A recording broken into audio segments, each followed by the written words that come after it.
Hello everyone.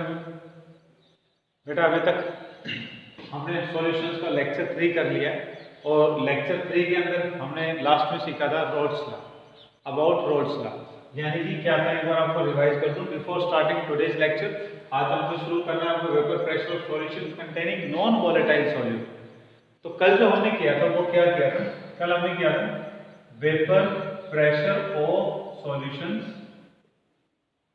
vapor pressure of solutions containing both solute and solvent in liquid form। तो दोनों ही चीजें किस form के अंदर थी कल? लिक्विड फॉर्म के अंदर। ये किया था फॉर एग्जाम्पल लाइक दैट। ये हमने सिर्फ सरफेस मॉलिक्यूल्स दिखाए, ये सॉल्यूशन हो गया और इस सॉल्यूशन के अंदर ये मॉलिक्यूल किसके थे? सॉल्यूट के। और ये किसके हैं? सॉल्वेंट के मॉलिक्यूल। ये सॉल्वेंट है।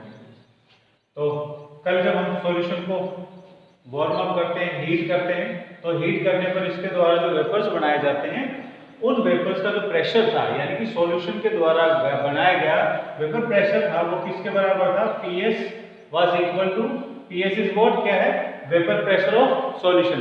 और vapour pressure of solution is equal to किसके बराबर था? PA plus PB। दोनों के बीच में फर्क इस चीज का है, ये कैपिटल P से रिप्रेजेंट कर रखा है, ये स्मॉल p से, दोनों के दोनों। तो कैपिटल P वाला जो पार्ट है ये क्या था? Total vapour pressure, total vapour pressure of solution. S stands for solution. और ये स्मॉल p किसको रिप्रेजेंट करता है? Partial vapour pressure. It was representing partial vapour pressure. ये पार्शियल वेपर प्रेशर को रिप्रेजेंट कर रहा है। और A सॉल्वेंट हो गया और B सॉल्यूट हो गया। उसके बाद में हमने पार्शियल वेपर प्रेशर को निकालने का फॉर्मूला क्या था? वो क्या था? PA। ऐसे ही हम कर सकते हैं PB। मतलब पार्शियल वेपर प्रेशर किसी भी कंपोनेंट का आपको निकालना हो तो फॉर्मूला क्या था?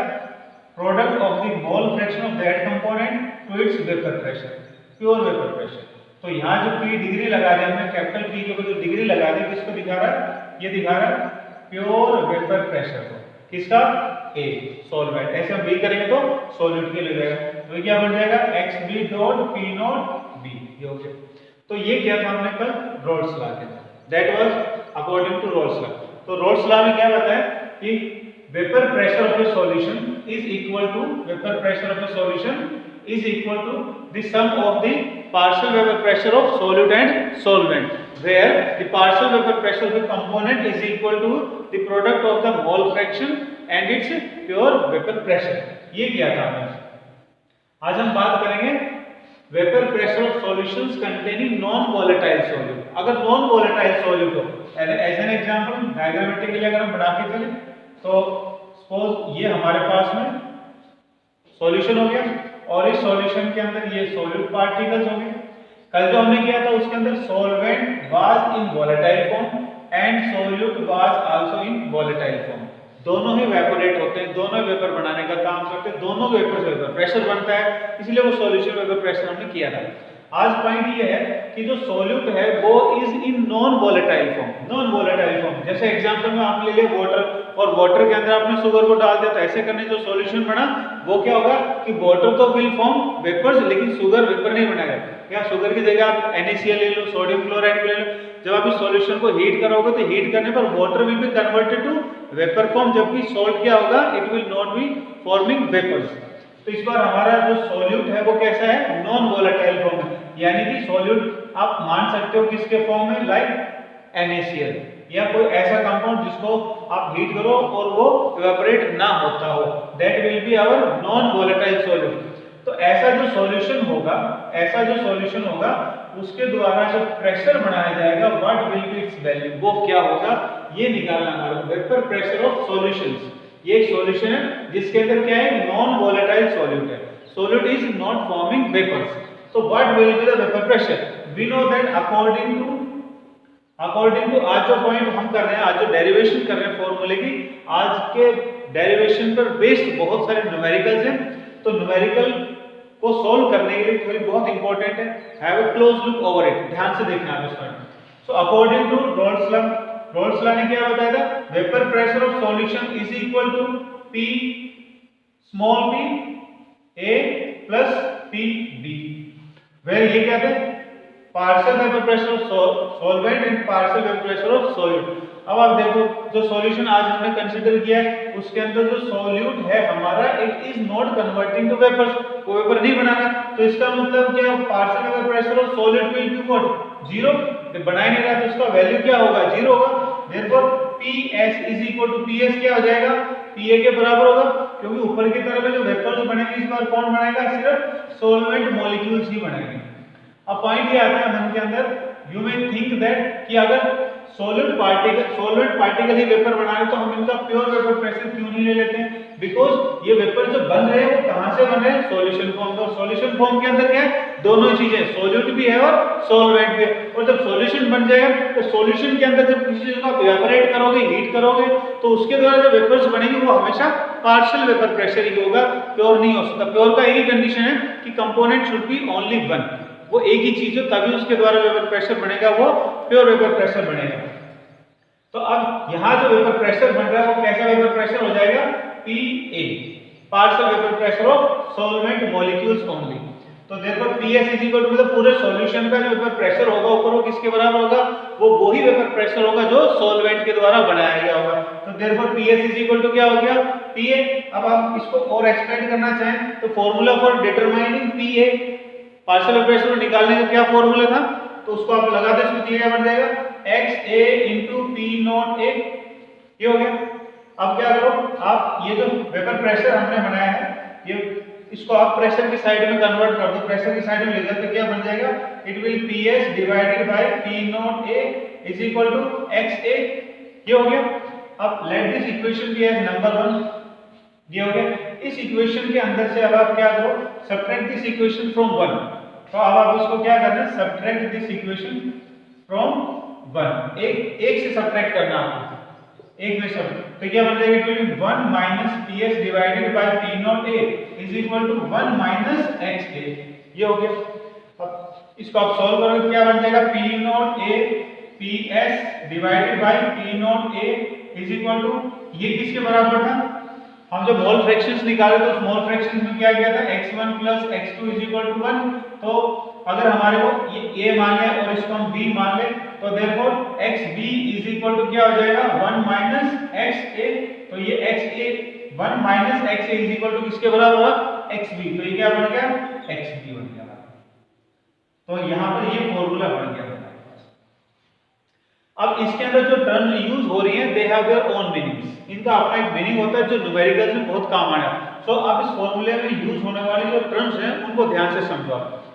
इसके अंदर देखो आप ध्यान से P naught A is representing what pure vapour pressure of solvent, solvent मान लो आपका वाटर है। एग्जांपल्स के अंदर आपका सॉल्वेंट बेंजीन हो सकता है, क्लोरोफॉर्म हो सकता है, कोई ईथर भी हो सकता है। तो कीप इन योर माइंड कि सॉल्वेंट किसको बोला गया है, उसका वेपर प्रेशर। जो भी सॉल्वेंट न्यूमेरिकल में बोला गया है जिसकी वैल्यू ज्यादा है, जिसके मोल ज्यादा है या जिसका वेट ज्यादा है वो हमारा सॉल्वेंट का काम कर रहा हो। तो सॉल्वेंट का प्योर वेपर प्रेशर न्यूमेरिकल के अंदर प्योर वेपर प्रेशर को देने के तरीके अलग अलग हैं, लैंग्वेज विल बी चेंज्ड। कभी P naught A करके लिखते हैं, कभी डायरेक्ट वर्ड में लिखते हैं कि pure vapour pressure of benzene या pure vapour pressure of chloroform, इस तरह से लिखा। उसके बाद में PS क्या हो गया पार्शियल, PS क्या हो गया total vapour pressure of solution. अब जो total vapour pressure of solution है इसको निकालने का तरीका, अब आप इस पॉइंट को ध्यान रखिए कि partial vapour pressure of solvent होगा वो ही total vapour pressure of solution का काम करेगा। तो आप हो सकता है इस फॉर्मूले से आपको निकालना पड़ जाए या बाकी वैल्यू दे रहे सिर्फ यही आपको निकालना हो तो इस फॉर्मूले से हम कैलकुलेट कर सकते हैं। नीचे की तरफ में फिर क्या होगा डिनोमिनेटर के अंदर again it is P naught A pure vapour pressure of solvent and this is equal to किसके बराबर है ये XB, यानी कि मोल फ्रैक्शन ऑफ, ये क्या है मोल फ्रैक्शन ऑफ सॉल्यूट, ये सॉल्यूट का मोल फ्रैक्शन। अगर अब हम इसको और ज्यादा इलैबोरेटेड फॉर्म में चले जाएं तो जो न्यूमरेटर फॉर्म के अंदर ये टर्म्स लिखी हैं दीज आर रिप्रेजेंटिंग क्या क्या है P naught A minus PS, इस टर्म को हम बोलते हैं lowering of vapour pressure, lowering of vapour pressure. और उसके बाद जो पूरी टर्म है हमारे पास P naught A minus PS divided by P naught A, अगर हम इसको समझें तो this whole of the term is known as relative lowering. तो अब इसका नाम हो गया relative lowering of vapour pressure. तो न्यूमरेटर फॉर्म जो है उसका नाम क्या है, सिर्फ पूरा, ये पूरा word P not A minus PS, इस पूरे का हम क्या बोलेंगे, लोअरिंग ऑफ वेपर प्रेशर। और जो पूरी जो टर्म है इसको हम क्या बोलेंगे, relative lowering of vapour pressure. तो ये जो पूरी टर्म है हमारे पास में लेफ्ट हैंड की साइड में, इस लेफ्ट हैंड की साइड में ये जो पूरा लोअरिंग ऑफ वेपर प्रेशर है इज इक्वल टू किसके बराबर है, x b के बराबर। और we can also say that, ये भी हम बना सकते हैं कि P not A minus PS divided by P not A is directly proportional to PV XB।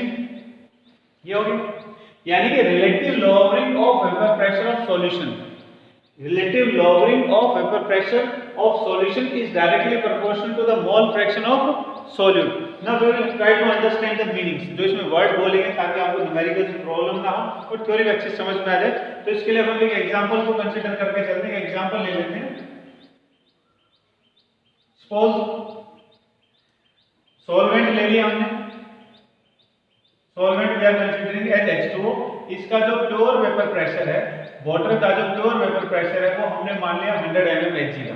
This is 100 mm Hg, we are considering it, ये हम मान के चलते। तो प्योर वाटर का वेपर प्रेशर कितना मान लिया हमने, 100 mm Hg। जो सॉल्यूट है इस बार, तो P naught B is equal to 0, क्योंकि वो किस फॉर्म में लिया हमने, नॉन वोलेटाइल फॉर्म में लिया, तो वो तो वेपर बनाएगा ही नहीं, ना प्योर फॉर्म में बनाएगा ना सॉल्यूशन फॉर्म में बनाएगा, तो इसकी वैल्यू तो होगी 0। अब पॉइंट है इसके अंदर कि जो PS है वो क्या होगा, will be equal to PS will be equal to P not A P not P small partial pressure of solvent के बराबर होगा। अब आप इसमें ये और मान लेते हैं कि mole fraction of solute X2 is equal to, मान लिया जाए ये 0.8 है, तो X1 इज इक्वल टू कितना आ जाएगा, 0.2। मोल फ्रैक्शन ऑफ सॉल्वेंट का मोल फ्रैक्शन कितना मान लिया हमने, 0.2 मान लिया। अब आप इनके अंदर जब वैल्यूज को रखोगे तो PA की value, partial vapour pressure of solvent की वैल्यू क्या हो जाएगी, प्योर वेपर प्रेशर सॉल्वेंट का इनटू इट्स मोल फ्रैक्शन कितना है, 0.2, तो वो कितना आंसर हो गया, इट इज 20 mm। एक एग्जांपल। अब दूसरा एग्जांपल हम मान लेते हैं यहाँ पर कि आपके पास में अब उल्टा हो गया, X2 इज इक्वल टू 0.2 और X1 इज इक्वल टू 0.8। तो अब आप इसकी वैल्यूज को लिखोगे तो पार्शियल वेपर प्रेशर सॉल्वेंट कितना बन जाएगा, it is going to be 80 mm Hg, ये बन गया। अब आप देखो, जब आपके पास में सॉल्यूट का मोल फ्रैक्शन ज्यादा है, तो look at the partial vapour pressure of solvent का पार्शियल वेपर प्रेशर कितना बन रहा है, 20। और जब आपके पास में सोल्यूट कम हो गया, now look at the partial vapour pressure of solvent, तो सॉल्वेंट का पार्शियल वेपर प्रेशर कितना हो रहा है, 80। यानी कि दोनों के बीच में अगर हम कनेक्शन जोड़े, मोल फ्रैक्शन ऑफ सॉल्यूट और partial vapour pressure of solvent के बीच में, तो ये है कि अगर हमारे पास में मोल फ्रैक्शन ऑफ सॉल्यूट ज्यादा होंगे तो सॉल्वेंट का पार्शियल वेपर प्रेशर कम होगा। इसको हम ऐसे समझ सकते हैं कि अगर सॉल्यूट की अमाउंट सॉल्यूशन में ज्यादा होगी तो सॉल्वेंट उसमें कम होगा, सॉल्वेंट कम होगा तो वेपर्स भी कम बनेंगे।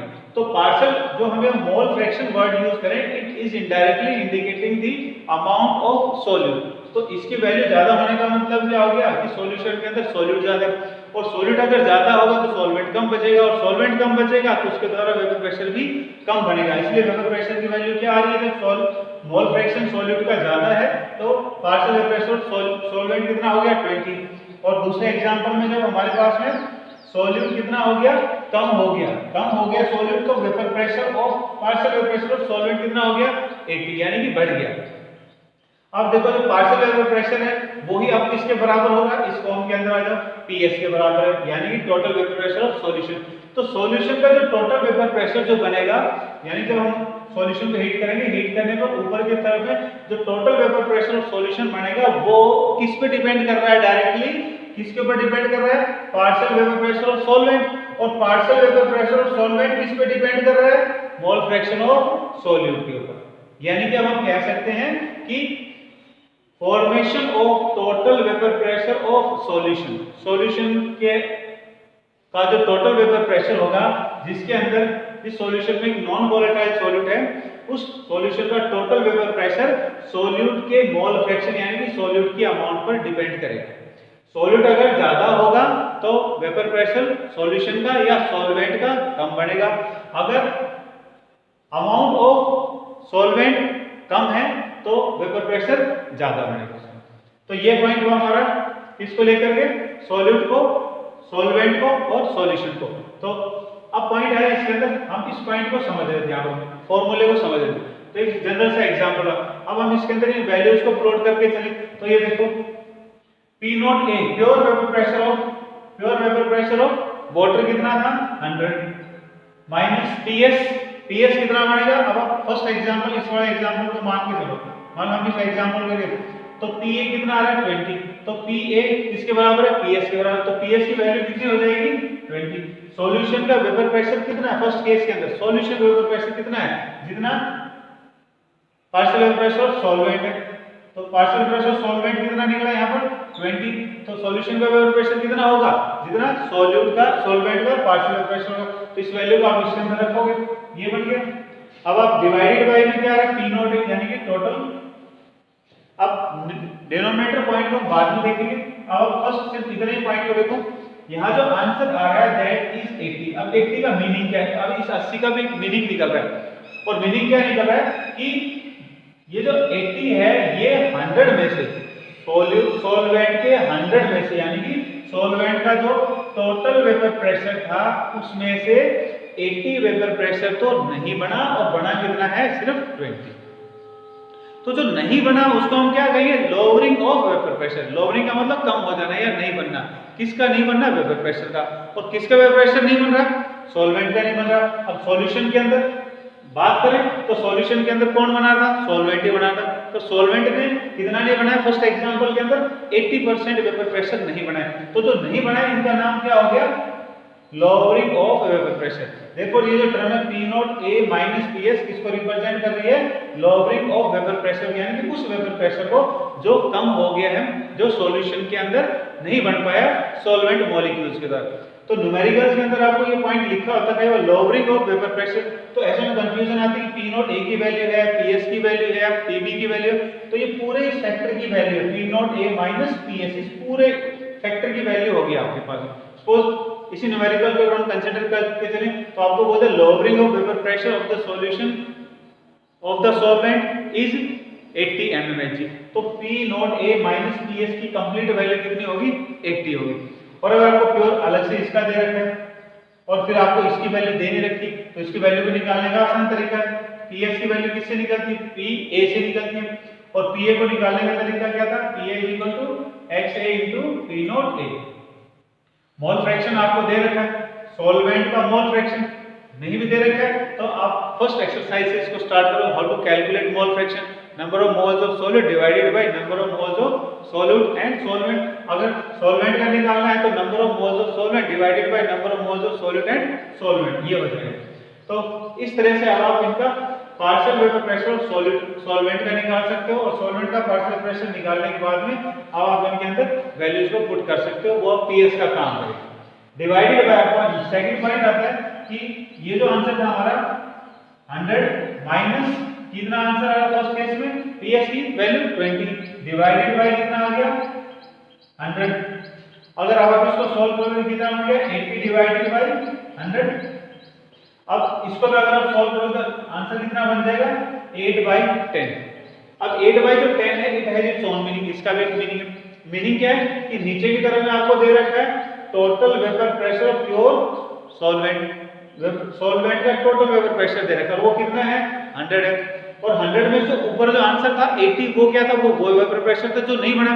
तो 80 डिवाइडेड बाय जब आपने 100 कर दिया तो क्या हो गया, इसको बोलेंगे रिलेटिव लोअरिंग, कि प्योर की तुलना में अब सॉल्वेंट के द्वारा कितना पार्ट नहीं बनाया गया। अगर मान लिया टोटल पार्ट थे हमारे पास सॉल्वेंट के 10, तो उसमें से कितना नहीं बना, 8 पार्ट्स नहीं बना। तो देयरफॉर 8/10 यानी कि P not A minus PS divided by P not A is known as relative lowering of vapour pressure. और relative lowering of vapour pressure जो है वो डायरेक्टली किस पे डिपेंड कर रहा है, मोल फ्रैक्शन ऑफ सॉल्यूट। सॉल्यूट अगर इसमें ज्यादा होगा, सॉलिड की अमाउंट या सॉलिड का मोल फ्रैक्शन ज्यादा होगा तो वेपर प्रेशर सॉल्यूशन का कम बनेगा, या सॉल्वेंट है उसका पार्शियल प्रेशर कम बनेगा। So relative logarithm of vapour pressure का कम होना, सॉल्यूशन के अंदर सॉल्वेंट का वेपर प्रेशर का कम होना डायरेक्टली किस पे डिपेंड कर रहा है, on the mole fraction of solute. अब इसको हम थोड़ा और भी एक्सपेंड कर सकते हैं depending upon numerical variety. Numerical जिस टाइप का उसके अनुसार इसको थोड़ा और भी एक्सपेंड किया जा सकता है, और वो है P not A minus PS divided by P not A is equal to XD। अब देखो यहाँ इसको सोल्व करने में you may require some on assessment by yourself, अपने आप ही आपको सोचना पड़ सकता है न्यूमेरिकल कि वैल्यूज में नॉट बी गिवन एग्जैक्टली, तो हाँ आप कैसे सोल्व करोगे उसके अंदर। Now I am discussing the case of solution of only XD। सिर्फ मोल ये पार्ट हम कर चुके हैं, इसको हमने कंप्लीट सोल्व कर लिया, इसका मीनिंग भी समझ लिया। अब हम किसको समझने की बात करें, XD को। XD को निकालने का तरीका क्या होगा, N2 या NB यानी कि number of moles of salt divided by number of moles of solute and solvent, दोनों के हो गए। अब न्यूमेरिकल्स के अंदर आपको क्या प्रॉब्लम आएगी इनके अंदर कि you may sometimes have to neglect the value of number of moles from the denominator. Denominator में से आपको number of moles of solute को नेग्लेक्ट करना पड़ेगा। NB is far less than NA, यानी कि number of moles of solute से बहुत ज्यादा कम हो जाए number of moles of solvent की कंपैरिजन में। तो ये हो गया। अब आप देखो कुछ न्यूमेरिकल्स के अंदर आपको इन सर्टेन न्यूमेरिकल्स Na की वैल्यू को लेकर के प्रॉब्लम आई, तो वाटर की जब बात हो रही है पर लीटर, जब आपको पॉइंट बोल दिया गया पर लीटर ऑफ द सॉल्यूशन बोला है, पर लीटर ऑफ सॉल्वेंट बोला हो, तो उस कंडीशन के अंदर आप नंबर ऑफ मोल्स निकालने का फॉर्मूला क्या है, वेट बाय मॉलिक्यूलर मास।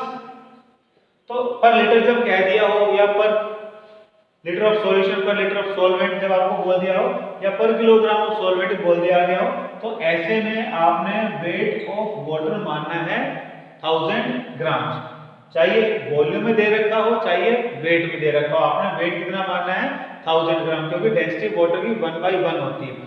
तो देखो अब इसको आप डिवाइड किससे करोगे, 18 से, तो आंसर कितना आ जाएगा 55.5 ये हो जाएगा। और अगर न्यूमेरिकल्स के अंदर आपको 100 मिलीलीटर बोल दिया तो आप अपने उसमें वेट कितना मान लेना 100। अब जब आप इसको डिवाइड करोगे तो number of moles of water कितना हो जाएगा 5.5। So depending upon numerical situation, numerical के अनुसार देख करके आपको Na की वैल्यू 55.5 या 5.5 दोनों में से एक वैल्यू लेनी है। जरूरी नहीं आप उनको पूरा कैलकुलेट करके दिखाओ, डायरेक्टली बता सकते हो उसके अंदर कि Na की वैल्यू ये है या ये। उसके बाद आप इसके अंदर वैल्यूज को पुट करो, रखो उसके अंदर। तो या तो आपसे मोल फ्रैक्शन ऑफ सॉलिड पूछे, इसको आप पहले नेगलेक्ट कर लो, जब आपने नेगलेक्ट कर दिया तो आंसर क्या बन गया, NB डिवाइडेड बाय Na, ये बन गया। और इसकी वैल्यू कितनी होगी, या तो 5.5 होगी या फिर कितना होगा 55.5 होगा। तो ये हो गया आपका डिनोमिनेटर भी सॉल्व हो गया। अब बच गया NB के अंदर आपको इसका फॉर्मूला जब आप एक्सपेंड करोगे क्या बन जाएगा, WB बाय MB। तो WB की वैल्यू या MB की वैल्यू क्वेश्चन में गिवन होगी, एक आपको सॉल्व करने में, या कुछ न्यूमेरिकल्स के अंदर आपको direct number of moles of solid भी निकालना पड़ सकता है। तो नो प्रॉब्लम, ये वैल्यू लिखनी है। उसके बाद का ये जो पोर्शन है तो यहाँ आना इसके लेफ्ट हैंड की तरफ है, इसको अभी आपको एक्सप्लेन किया। तो न्यूमेरिकल दी हुई चीजों को आप इसमें रखोगे तो you will be able to solve the numerical based on Raoult's law. और रोल्स लॉ में किसके लिए बात चल रही है, for non volatile solid containing solutions, उनके बारे में बात है। तो ये पॉइंट आपको मिलेंगे इसके अंदर एक्सरसाइज के अंदर। आफ्टर दैट जब आप इसको सोल्व कर लोगे, next topic we will have ideal and non ideal solutions. कल हमने थोड़ा सा किया था इसका, लास्ट वीडियो थोड़ा सा जिक्र किया था, आज हम थोड़ा सा और ज्यादा डिस्कस करेंगे इसके अंदर आइडियल और नॉन आइडियल सॉल्यूशंस को लेकर। Now we have ideal and non ideal solutions. Ideal solutions क्या होते हैं, पहले हम इसकी बात करते हैं। वो सॉल्यूशन जिनके अंदर enthalpy change is equal to 0 और volume change is equal to 0, यानी कि दो सॉलिड और सॉल्वेंट जब आप मिलाओगे, चाहे वो वोलेटाइल फॉर्म हो या नॉन वोलेटाइल फॉर्म, तो उनमें एंथैल्पी चेंज नहीं आनी चाहिए, यानी कि एनर्जी का कोई एक्सचेंज नहीं होना चाहिए। और डेल V की वैल्यू कितनी होनी चाहिए, वो चेंज इन वॉल्यूम वो भी 0 होनी चाहिए, यानी कि वॉल्यूम में भी चेंज नहीं आना चाहिए। या फिर क्या बताया, वो solution which follows Raoult's law, और रोल्स लॉ में क्या था, PS is equal to PA plus PB। ये तो जो सॉल्यूशन इस रोल्स लॉ को फॉलो करते हैं उनको भी हम क्या कहेंगे, आइडियल सॉल्यूशंस। एक पॉइंट और जोड़ता है, under all conditions of temperature and pressure. अब हम आइडियल सॉल्यूशंस के बारे में बात करते हैं नॉन आइडियल सॉल्यूशंस की। Non ideal solutions, non ideal solutions, ideal solutions की अगर हम बात करें तो बेंजीन और टोलिन इसका example, benzene plus toluene ideal solution का example. Normal hexane n hexane plus n heptane, वो भी आइडियल सॉल्यूशन के example. Ethyl chloride and ethyl bromide, C2H5Cl plus C2H5Br, ये भी इसी के एग्जांपल में आते हैं। इसके अलावा फ्लोरोबेंजीन एंड ब्रोमोबेंजीन, ये भी आइडियल सॉल्यूशंस के अंदर है। फ्लोरोबेंजीन एंड ब्रोमोबेंजीन, ये जो सॉल्यूशंस होंगे they will be ideal solution. इनका बनेगा आइडियल सॉल्यूशन, ये होगा आइडियल सॉल्यूशन, ये बनाएंगे तो वो आइडियल सॉल्यूशन होंगे। यानी कि इनके PA और PB का जोड़ इक्वल टू टोटल PS के बराबर होगा। तो ये हो गए ideal solutions. Now let's start with non ideal solutions. अब पॉइंट आ गया हमारे पास नॉन आइडियल सॉल्यूशंस के लिए। तो नॉन आइडियल सॉल्यूशंस कौन से, ये वो सॉल्यूशंस हैं which do not follow Raoult's law, और बाकी del H is not equal to 0, मतलब उनमें एंथैल्पी चेंज होगी, और del B is also not equal to 0, यानी कि उनके अंदर वॉल्यूम चेंज भी मिलेगा। और दूसरा क्या है, PS is not equal to PA plus PB, यानी कि total vapour pressure of solution, total vapour pressure of solution is not equal to the sum of the partial pressure solute and solvent. अब हम यहां पर करते हैं graphical representation.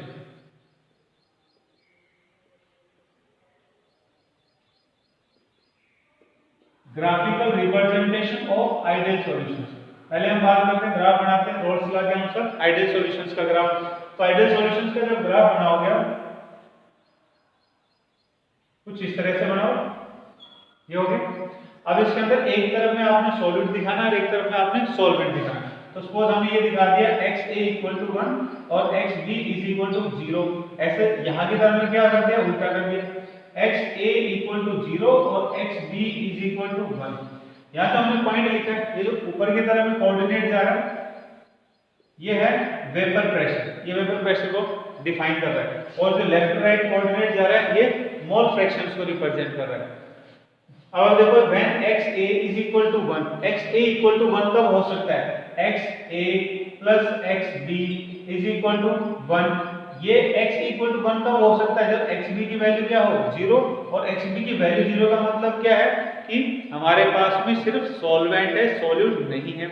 जब अकेला सॉल्वेंट ही होगा तो उसके द्वारा जो वेपर प्रेशर बनेगा वो कैसा होगा, प्योर वेपर प्रेशर होगा।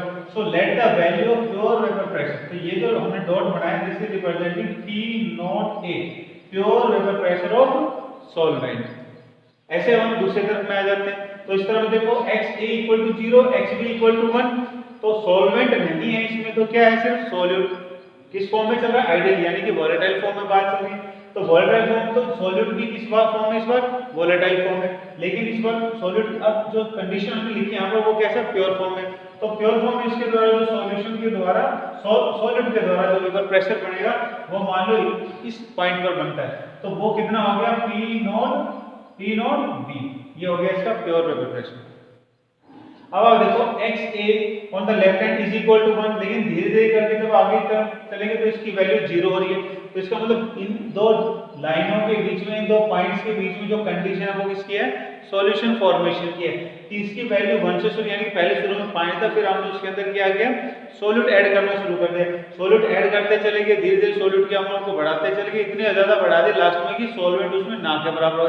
तो बीच की जो कंडीशन है बिल्कुल एक्सट्रीम राइट से एक्सट्रीम लेफ्ट तक, शुरू से लेकर आखिरी तक की बीच की जो कंडीशन है इट इज इंडिकेटिंग सॉल्यूशन। तो ये जो ग्राफ बचा बीच के अंदर जो कोऑर्डिनेट बना ये किसको रिप्रेजेंट कर रहा है, सॉल्यूशन को रिप्रेजेंट कर रहा है। तो हमने अब बीच में अगर अब हम इनके according to Raoult's law graph बनाएं तो वो सॉल्यूशन के लिए इस तरह से ग्राफ बनेगा। तो बीच का जो ग्राफ बन रहा है, ये जो लाइन है, इट इज रिप्रेजेंटिंग सॉल्यूशन में आ गया। तो सॉल्यूशन के अंदर सॉलिड क्या बनाता है? पार्शियल वेपर प्रेशर बनाता है। सॉल्यूशन के अंदर सॉल्वेंट भी क्या करता है? पार्शियल वेपर प्रेशर बनाता है। तो ये जो बीच की जो लाइन जा रही है, बीच में जो ट्रांजैक्शन लाइन जा रही है इनके बीच में, ये किसको दिखाएगी? ये किसके लिए? सॉल्वेंट के लिए। तो ये बन गया PBPA, और ये किसके लिए बन जाएगा? PB, small PA and small PB। अब आप देखो इसका फॉर्मूला क्या होता है PA को निकालने का, यानी पार्शियल प्रेशर निकालने का, XA × P0H। ऐसे ही पार्शियल प्रेशर ऑफ जब आपको किसका निकालना हो, सॉलिड का, तो उसका फॉर्मूला क्या होगा? XB × P0B। तो ये तो किसको दिखा रहे हैं? Partial vapour pressure of solute, and this is representing partial vapour pressure of solid. और अगर दोनों को जोड़ दिया जाए तो क्या बन जाएगा? Vapour pressure of solution. तो हमने इन दोनों ग्राफ को, इन दोनों लाइन को कंबाइन कर दिया। तो ये जो लाइन कंबाइन करी किसको रिप्रेजेंट कर रही है? PS को रिप्रेजेंट कर रही है। और PS को कैलकुलेट करने का क्या फॉर्मूला है? PA + PB। So this is graphical representation for Rolle's law and for ideal solutions also. Ideal, क्योंकि ideal solution कौन से? Rolle's law फॉलो करते हैं, तो Rolle's law के लिए भी ग्राफ है, और ideal solutions के लिए graphical representation। अब हम बात करेंगे इसको लेकर के नॉन आइडियल सॉल्यूशंस को। नॉन आइडियल सॉल्यूशंस के अंदर क्या हो रहा है कि the sum of the partial vapor pressure of solute and solvent is not equal to the total vapor pressure of solution as according to Rolle's law। Roles law में जैसे बताया कि दोनों जोड़ उसके बराबर नहीं होती, या तो सॉल्यूशन का वेपर प्रेशर एज एक्सपेक्टेड जितना होना चाहिए उससे या तो ज्यादा निकल आता है या फिर उससे कम निकलता है। रोल्स लॉ के अनुसार जो एक्सपेक्टेड किया जाता है, जो ये माना जाता है कि पार्शियल वेपर प्रेशर सॉल्वेंट का और सॉल्यूट का जो आना चाहिए, उन दोनों का जो टोटल वेपर प्रेशर बनेगा सॉल्यूशन का, वो या तो कम आएगा या ज्यादा आएगा। अगर कम आता है तो उसको फिर हम बोलते हैं मिनिमम बॉइलिंग या नेगेटिव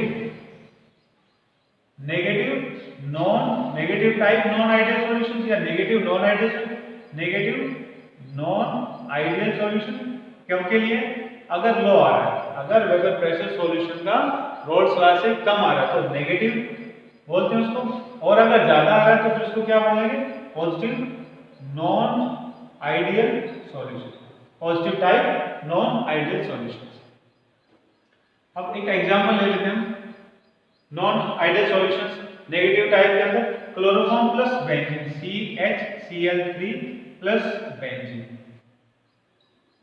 अब हम ये भी समझेंगे इसके अंदर कि जो वेपर प्रेशर है इनका वो कम क्यों आ रहा है, सॉल्यूशन को करने पर कम क्यों आ रहा है, या वेपर प्रेशर सॉल्यूशन का ज्यादा क्यों हो रहा है।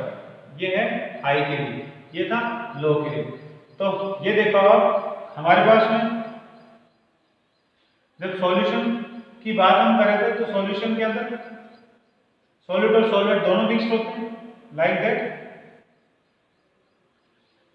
ये सॉल्यूट पार्टिकल होगी, ये सॉल्वेंट पार्टिकल्स होंगे। ज्यादा आने का कारण, सॉल्यूशन के वेपर प्रेशर के ज्यादा आने का कारण ये है कि जब अलग से व्हेन सेपरेटली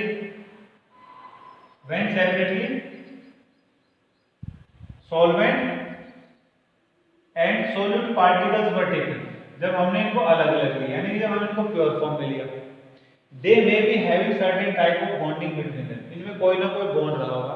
और मोस्ट प्रोबेबली इनके अंदर व्हेन दे आर सेपरेट, जब ये अलग है, तो ये तो बात हो रही है ए को लेकर के, और ये बात हो रही है बी सॉलिड को लेकर के। जब ये अलग है, they were having hydrogen bond between them, इनके बीच में हाइड्रोजन बॉन्ड होता है, ठीक है। ऐसे ही ये जो मॉलिक्यूल है, it may have hydrogen bond या कोई और बॉन्ड हो, लेकिन वो बॉन्ड कैसा होगा? स्ट्रॉन्ग नेचर का होगा। डायपोल इंटरेक्शंस का भी हो सकता है, तो आयनिक इंटरेक्शंस का भी हो सकता है उनके, तो इनके बीच में क्या हुआ? एक स्ट्रॉन्ग बॉन्ड बना। लेकिन जब इन दोनों को मिलाया जाता है, मिक्स किया जाता है, तो मिक्स करने पर इनके बीच में, यानी जब दोनों चीजों को मिलाया गया तो इनके बीच में जो बॉन्डिंग है वो प्योर फॉर्म से कमजोर बनती है, इनके बीच में स्ट्रॉन्ग बॉन्डिंग नहीं बनती है। जब स्ट्रॉन्ग बॉन्डिंग इनके बीच में नहीं बनती है तो ये बहुत तेजी के साथ में इवेपोरेट होते हैं, और इवेपोरेशन ज्यादा करेंगे तो क्या होगा? वेपर ज्यादा बनाएंगे, और जब वेपर ज्यादा बनाएंगे तो सॉल्यूशन का वेपर प्रेशर भी ज्यादा बनेगा। एंड इट में समटाइम्स भी ऐसा भी हो सकता है कि जो सॉल्यूट और सॉल्वेंट पार्टिकल्स हैं, they may not have hydrogen bonding, हो सकता है उनके अंदर डायपोल इंटरेक्शंस हो, या हो सकता है उनके अंदर वीक वन डाई वाले फोर्सेस ऑफ इंटरेक्शन हो, तो वीक इंटरेक्शन वाले मॉलिक्यूल जब मिलाते हैं सॉल्यूशन में, जब उनको कन्वर्ट करते हैं, तो ऐसे फॉर्म में भी क्या होगा, उनके बीच की बॉन्डिंग और कमजोर हो जाएगी। जब बॉन्डिंग और कमजोर होगी तो वेपर्स क्या होंगे, दोनों के द्वारा ज्यादा बढ़ेंगे। जब दोनों के द्वारा वेपर्स ज्यादा बढ़ेंगे यानी कि पीए की वैल्यू और पीबी की वैल्यू क्या होगी, ज्यादा होगी, तो ऐसे में पीएस की वैल्यू क्या हो जाएगी, विल बी ग्रेटर, ज्यादा होगी। तो total vapour pressure of solution ऐसे में क्या हो गया, ज्यादा हो गया। जब ज्यादा हो गया तो उसको हम क्या बोलेंगे, पॉजिटिव टाइप या positive deviation non ideal solutions. Positive type non ideal solutions का जो ग्राफ बनेगा उसमें आपने क्या करना है, ये जो आपने ग्राफ बनाया है आइडियल के लिए, उसके अंदर आपने ये डॉटेड लाइन है जो इसके ग्राफ को पैराबोलिक फॉर्म में ऊपर की तरफ बनाना। ऐसे ही इनके अंदर, क्योंकि इनका भी पार्शियल वेपर प्रेशर क्या है, एज एक्सपेक्टेड नॉर्मल से ज्यादा होता है, तो इसलिए दोनों का जुड़ करके सॉल्यूशन का वेपर प्रेशर क्या हो गया, ज्यादा हो गया। अब हम बात करते हैं नॉन आइडियल सॉल्यूशन की। नॉन आइडियल सॉल्यूशंस में क्या होगा, जब इन दो कंपोनेंट्स को मिलाएंगे तो मिलाने के बाद इनके बॉन्डिंग क्या हो जाएंगे, स्ट्रॉन्ग बन जाएंगे। तो सॉल्यूशन के अंदर का जो बॉन्ड बनेगा वो कैसे बन जाएगा, हाइड्रोजन बॉन्ड बन जाएगा या डाइपोल इंटरेक्शंस बन जाएगी। तो बॉन्ड स्ट्रॉन्ग बनेगा, दो मॉलिक्यूल क्या हो जाएंगे आपस में, इंटरेक्शन स्ट्रॉन्ग होगी, तो उनका वेपर्स क्या होगा, कम बनेगा। तो कम बनेगा तो सॉल्यूशन वेपर प्रेशर भी क्या होगा, कम होगा। तो ये दोनों के दोनों जो हमने एग्जांपल लिखे हैं क्लोरोफॉर्म और बेंजीन, इनके अंदर क्या हो रहा है, ये दोनों के दोनों ऑर्गेनिक कंपाउंड्स हैं, तो दोनों के बीच में इंटरेक्शन बहुत स्ट्रॉन्ग होती है, और स्ट्रॉन्ग होने के कारण से इनके द्वारा सॉल्यूशन फॉर्म में जो वेपर बनते हैं वो लेस अमाउंट में बनते हैं, इसलिए सॉल्यूशन वेपर प्रेशर कम हो जाता है। So that was the reason and explanation for negative deviation या negative type non ideal solution, and this is for positive type non ideal solutions. तो आज हमारी बात होगी आइडियल और नॉन आइडियल सॉल्यूशंस को लेकर। Next time we will have azeotropic mixtures.